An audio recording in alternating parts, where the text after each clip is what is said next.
Welcome to In Focus with Silvana Pavlovska, broadcasting from Melbourne, Australia. Today is the 24th of May, 2024.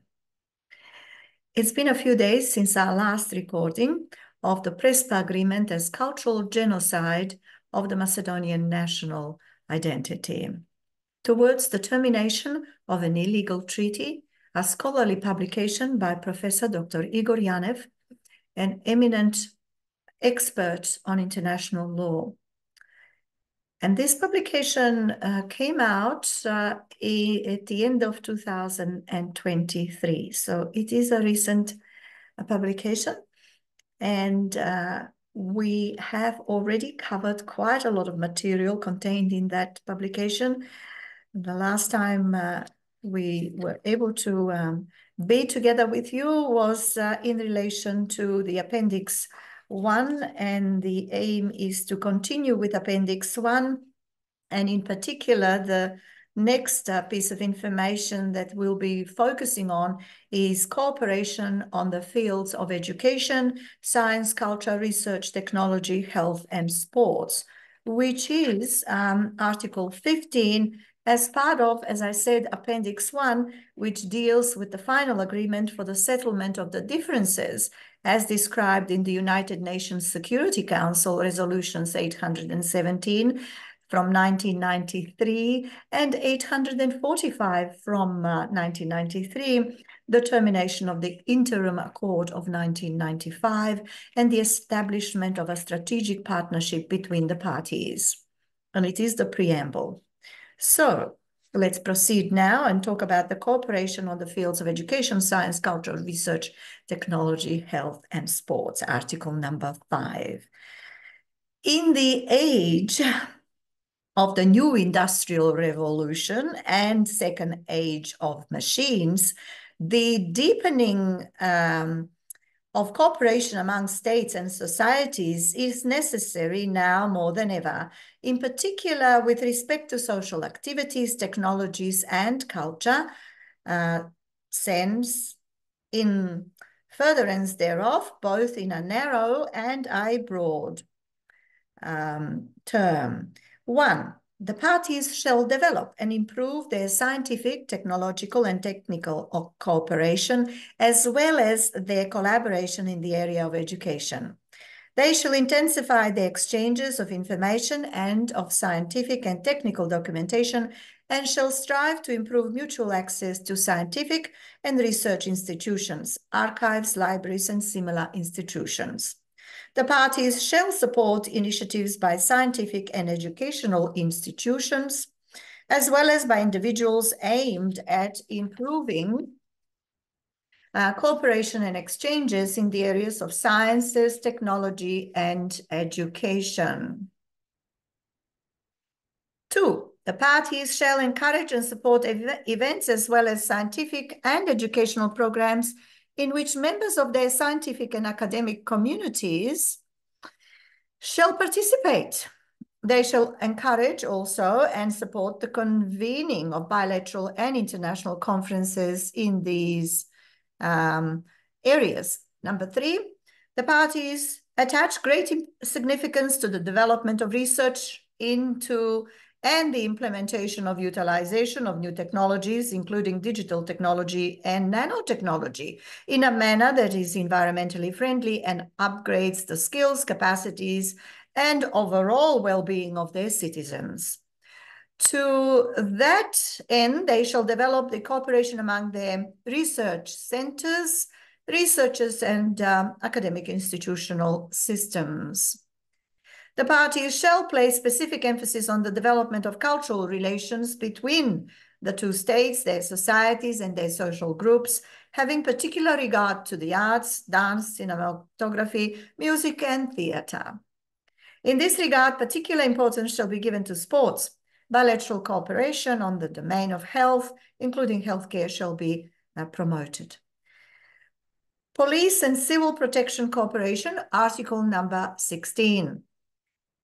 1. The parties shall cooperate closely in the fight against organized and transborder crime, terrorism, economic crimes, having regard in particular to crime related to the illicit trafficking and/or exploitation of human beings, to crimes related to the production, trafficking, and/or trade of narcotic drugs and psychotropic substances, to the illicit manufacturing of and trafficking of firearms, their parts and components, and ammunition, to offences against civil air transport, and to crime related to counterfeiting and/or smuggling of cigarettes, alcohol, or fuels. 2, the parties shall cooperate closely in the civil protection sector, placing particular emphasis on preventing and dealing with natural and man-made disasters and on disaster relief. Each party may utilize the special education and expertise of the other party, and whenever needed and possible, each party shall provide to the other its special infrastructure, particularly in firefighting. The parties may examine the establishment of a relevant mechanism to assist in the implementation of this article. Defense cooperation, Article 17. The parties shall reinforce and expand their cooperation in the area of defense, including through frequent visits and contacts between the political and military leaderships of their armed forces, the appropriate transfer of know-how and capacity building, the cooperation in the areas of production, information, and joint military exercises. Special emphasis shall be placed on personal training, which the parties could provide to each other. Treaty relations, Article 18. Upon entry into force of this agreement, the parties shall, in their relations, be directed by the provisions of the following bilateral agreements that have been concluded between the former Socialist Republic of Yugoslavia and the first party on the 18th of June, 1959. A, the Convention concerning mutual legal relations. B, the agreement concerning the reciprocal recognition and the enforcement of judicial decisions. And C, the agreement concerning hydroeconomic questions. 2, the parties agree that upon entry into force of the present agreement, all international documents binding on the parties bilaterally shall remain in force, unless specifically terminated by this agreement. 3, the parties shall consult with each other in order to identify other agreements concluded between the former Socialist Republic of Yugoslavia and the first party that will be deemed suitable for application in their mutual relations. 4, the parties commit to explore all possibilities to conclude additional bilateral agreements needed with regard to areas of mutual interest. Settlement of disputes, Article 19. 1, the parties shall settle any disputes exclusively by peaceful means in accordance with the Charter of the United Nations. 2, in the event that a party considers that the other party is not acting in accordance with the provisions of this agreement, this party shall first notify the other party of its concerns and shall seek a solution by negotiation. If the parties are unable to resolve the matter bilaterally, the parties may agree to request the Secretary General of the UN to use his good offices to resolve the matter. Number 3, any dispute that arises between the parties concerning the interpretation or implementation of this agreement and not resolved according to the procedures referred to under Article 19, paragraph 2, may be submitted to the International Court of Justice. The parties shall first seek to agree upon a joint submission to said court regarding any such dispute. However, if the agreement is not reached within 6 months, or such longer period as the parties may mutually agree, then any such dispute may be submitted by either party individually. And the final clauses, Article 20. This agreement shall be signed by the Ministers of Foreign Affairs of the two parties. Number 2, the agreement is subject to ratification according to the sequencing procedure set out in Article 1, paragraph 4. The sequencing procedure set out in Article 1, paragraph 4. 3, upon completion of the necessary internal legal procedures for the entry into force of this agreement, as set out in Article 1, the parties shall, within 2 weeks and in writing notify each other. This agreement shall enter into force on the date of receipt of the last notification by the party concerned. Number 4, Article 8, Paragraph 5, shall apply provisionally pending the entry into force of this agreement.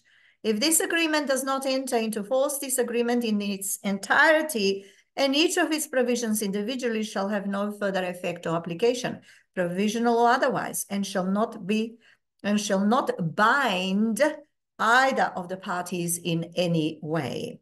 5, the difference and the remaining issues referred to in Security Council resolutions 817, 1993 and 845 of 1993 shall be considered as having been resolved upon entry into force of this agreement. Number 6, as soon as possible upon entry into force of this agreement, the parties or one of the parties shall inform the Secretary General of the UN of the entry into force of this agreement, including the date of its entry into force for its implementation at the UN. 7, this agreement is not directed against any other state, entity, or person.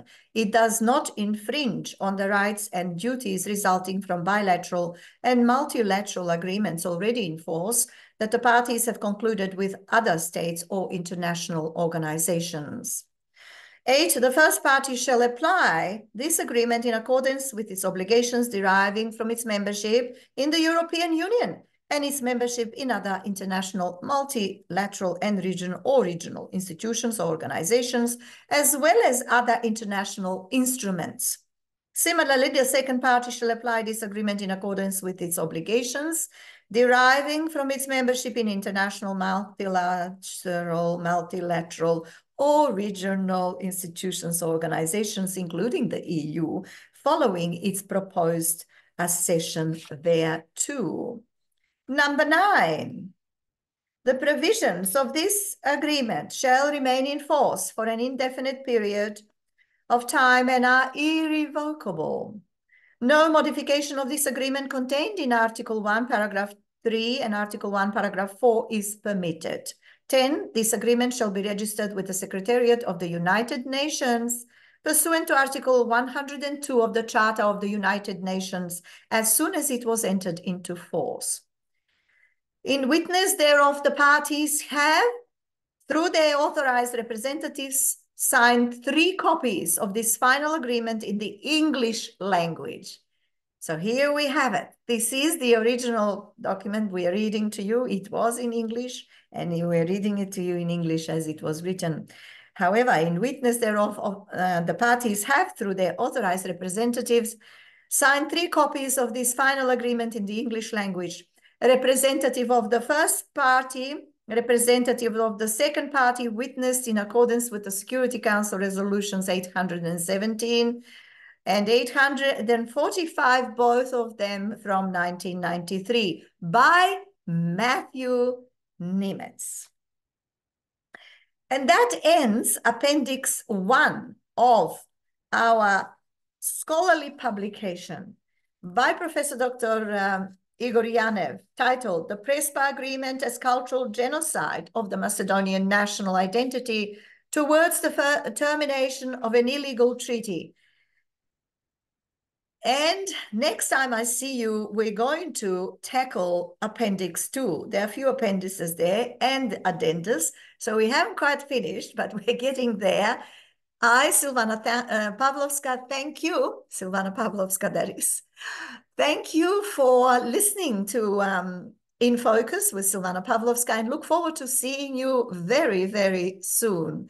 Please do subscribe to this channel so you can get notifications. I'm looking forward to seeing you indeed very soon. Bye for now.